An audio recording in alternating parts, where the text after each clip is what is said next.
Return to the Seed, the documentary. Give me an education to slight, oppress, or discourage my people. Because whatsoever education I acquired after their sacrifice of over 300 years, I shall use for the salvation of the 400 million black people in the world. And the day when I forsake my people, may God Almighty say there shall be no more light for you.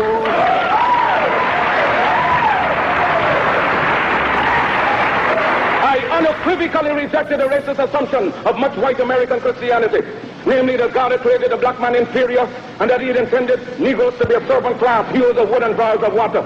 Well, I predicated my view of man on the doctrine of Imago Dei. All men, regardless of color, are created in the image of God. Now, from this premise followed the equality of all men and the brotherhood of all men. The biblical injunction of Acts 17:26 reminds us that he created of one blood all nations of men that dwell on the face of the earth. I was most interested in brotherhood within his own race, because if Negroes are created in God's image and Negroes are black, then God must in some sense be black.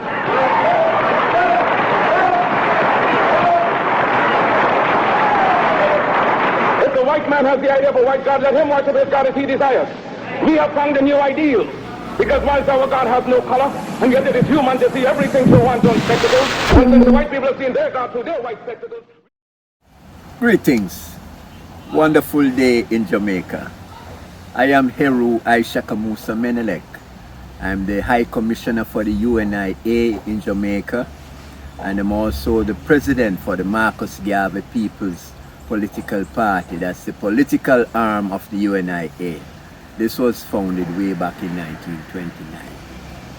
I'm also a Justice of the Peace for the parish of St. Andrew and a lay magistrate in the courts.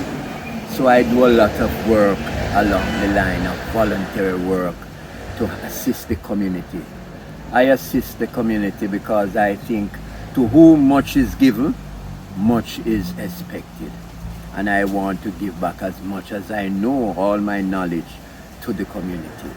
His Imperial Majesty actually said, those who gain knowledge and don't give back knowledge is deceiving knowledge. So I don't want to deceive knowledge. I want to pass on all the knowledge that I have got. It is good to work with the community to help the persons in the community who are in need. I think the strong should always help the weak. And that is my philosophy going forward in life. Blessed love. Growing up, I grew up with a mother and a father who was always helping the community. They had a little more than others in the community. We were all poor, but they had a little more than the others. And I would see every holiday they would cook food and pass it on to the people in the community. People in the community would come to my mother and father for advice. And I saw how the people appreciated it so much that I always emulated the work of my mom and dad. So when I became the president of the Citizens Association, it was natural that I do everything to help the community. And you know, it brings joy to my heart doing it, because I know that I am assisting someone.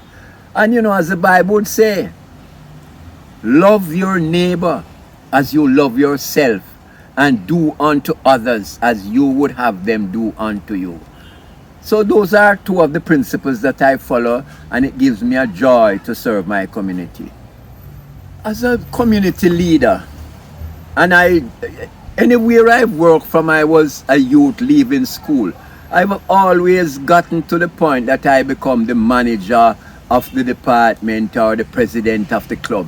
So I think it's a natural leadership indication in me.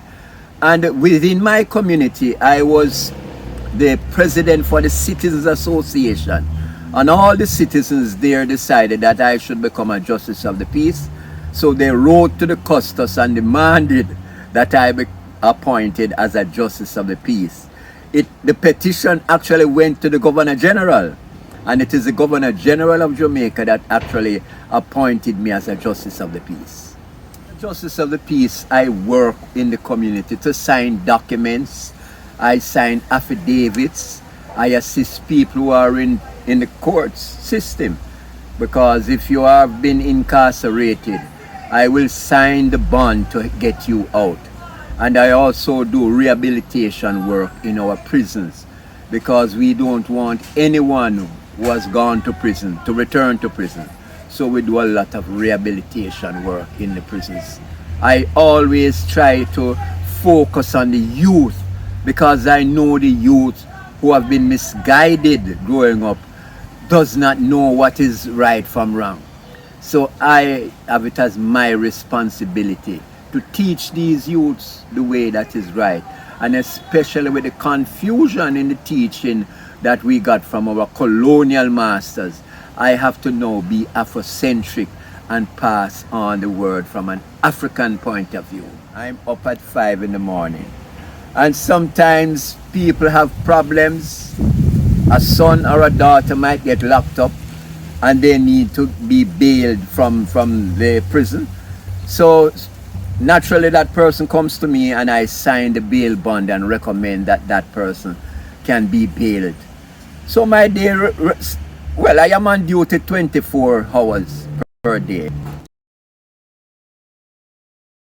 UNIA was founded by the Honourable Mosiah Garvey in 1914 in Kingston, Jamaica. Fellow citizens of Africa, I greet you in the name of the Universal Negro Improvement Association and African Communities League of the World. You may ask, what organization is that? It is for me to inform you that the Universal Negro Improvement Association is an organization that seeks to unite into one solid body the 400 million Negroes of the world.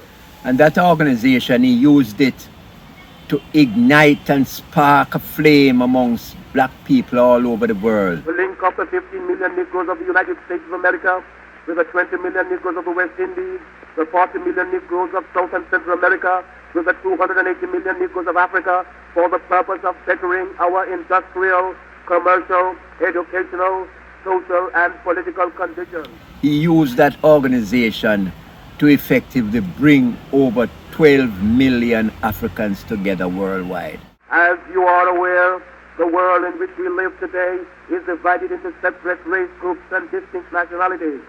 Each race and each nationality is endeavoring to work out its own destiny to the exclusion of other races and other nationalities. We hear the cry of England for the Englishman, of France for the Frenchman, of Germany for the German, of Ireland for the Irish, of Palestine for the Jew, of Japan for the Japanese, of China for the Chinese. We of the Universal Negro Improvement Association are raising the cry of Africa for the Africans, those at home and those abroad.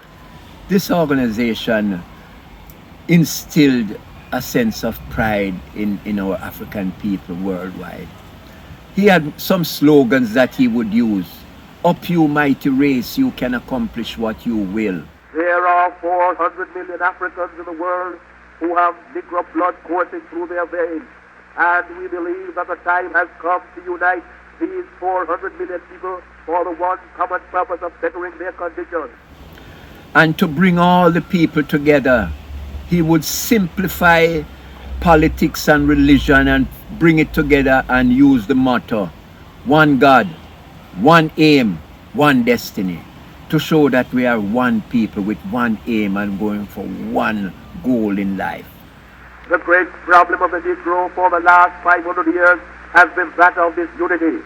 No one or no organization ever succeeded Return in to the seed. But within the last 4 years, the Universal Negro Improvement Association has worked wonders in bringing together in one fold 4 million organized Negroes who are scattered in all parts of the world, being in the 48 states of the American Union, all the West Indian Islands, and the countries of South and Central America and Africa.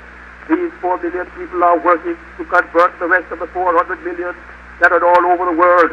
And it is for this purpose that we are asking you to join our ranks and to do the best you can to help us to bring about an emancipated race. If anything praiseworthy is to be done, it must be done through unity. And it is for that reason that the Universal Negro Improvement Association calls upon every Negro in the United States to rally to its standards. We want to unite the Negro race in this country.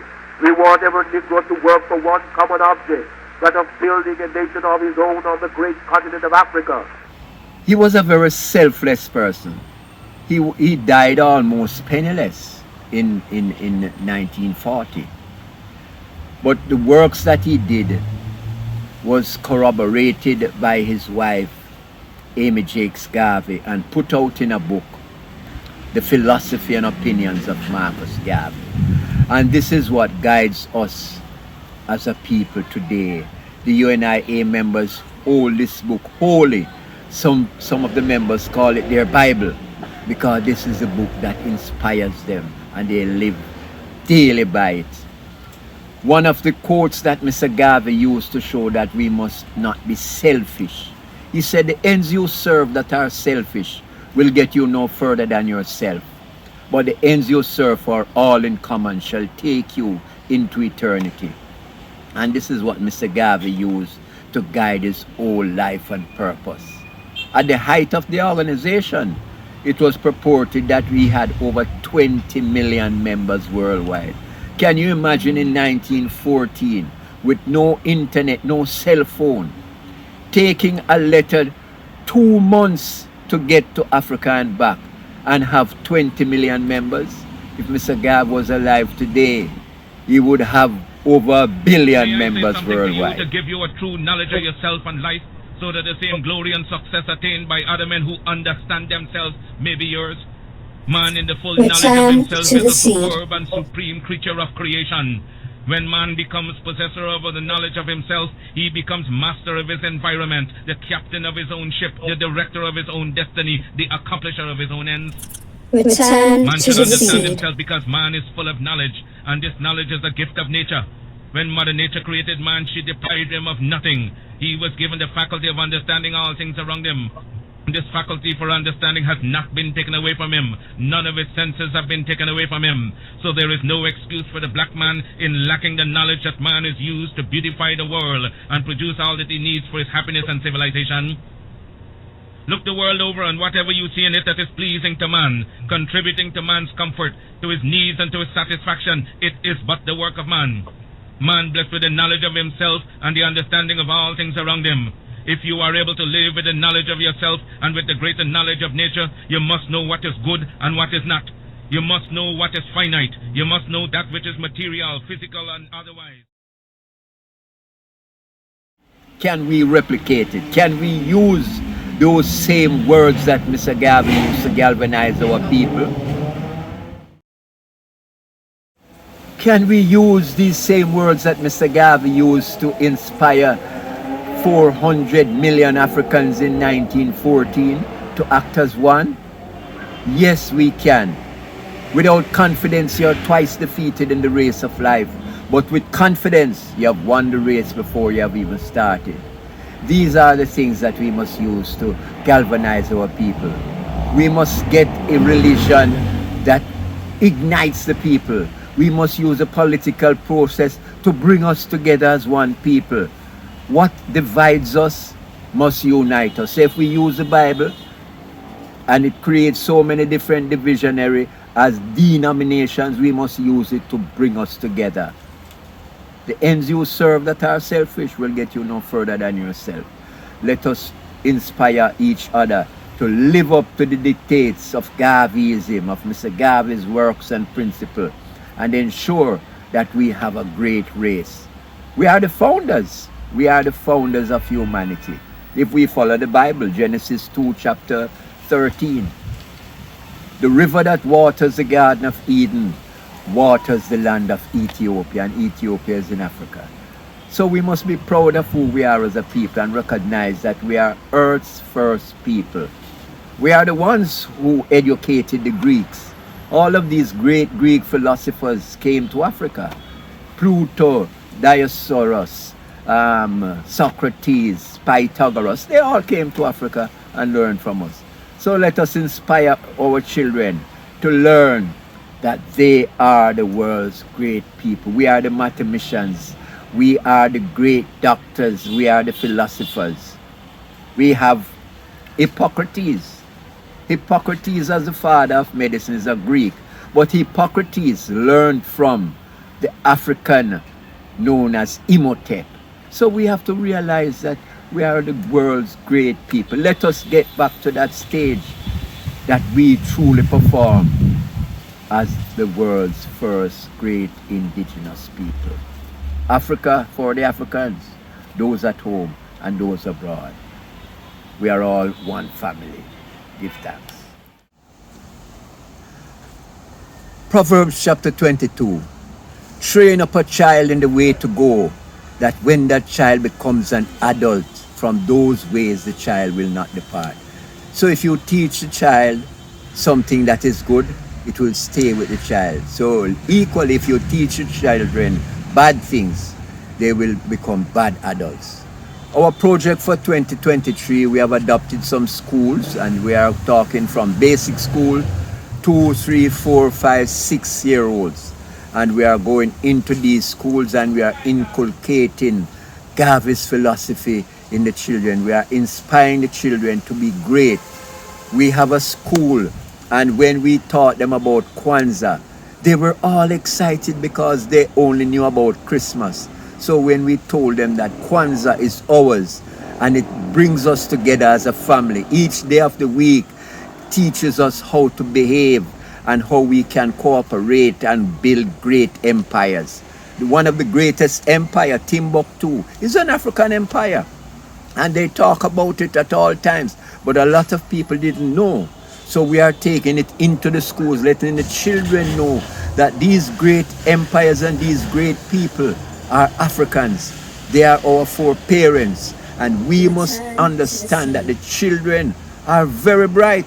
One of the students that I taught about Kwanzaa could quote the 7 days, the 7 principles of Kwanzaa within 1 week. And this is a 5-year-old. So we must understand that children live what they learn. So if we teach the children the proper things, they will become great.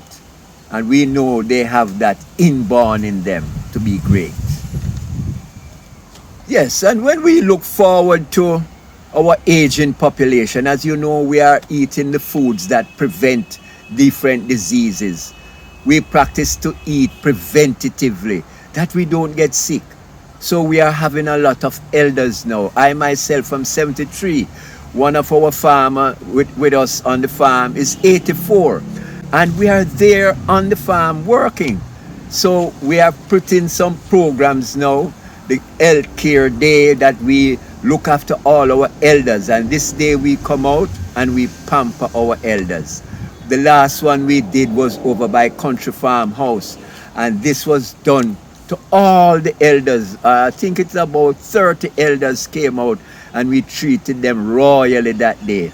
And we are hoping to expand that program going into 2023, 2024. That we will create gift packages for them, because we are producing the food on the farm. So even though the food prices are expensive in the stores, we will give it to our elders at a nominal and affordable price that they can get nutritious meals. We know that the elders are the ones who will pass on the information that they have learned over the years. As Imperial Majesty say, when you get knowledge, you must pass on that knowledge. So the elders, we are hoping, will pass on that knowledge to the younger ones, that they can continue the African cosmology, that we can ensure that we were great once, we will be great again. And our elders have a vast amount of knowledge to pass on. And I must also say that we have facilities that we can host corporate away days, that you come on the farm and be a part of it. You can donate, whether your service or whether goods that we use on the farm or in the schools. Our school, we need books, we need pencils, we need computers. All these things can be donated through your corporate away day. We have also incorporated in our itinerary that clothing has been very essential, because the prices go up in Jamaica daily. So if you have clothing that can be donated, whether it's a t-shirt, a shorts, a sneaker, anything that can be donated would be greatly accepted, because it can be utilized within any one of our structures, whether within the school, whether on the farm, or whether within our ageable adults that need assistance from time to time. So we are saying that it can be a great day. You come out and interact with us on the farm, or you come out and we can go to the school and you interact with the children in the school. Because we have hosted the UNIA from New York. They came and spent a day with us at the school. And it was a great experience. Each one wrote back to us to say how enjoyable it was. So come on, be a part of it. This is what nation building is all about. And this is what giving back to society is all about. Because a chain is as strong as the weakest link. Help us to build a strong chain. Thank you. Truly, it is said, a nation without the knowledge of its past history is like a tree without roots. And when we look in our history, Marcus Garvey said, up, up, you mighty race.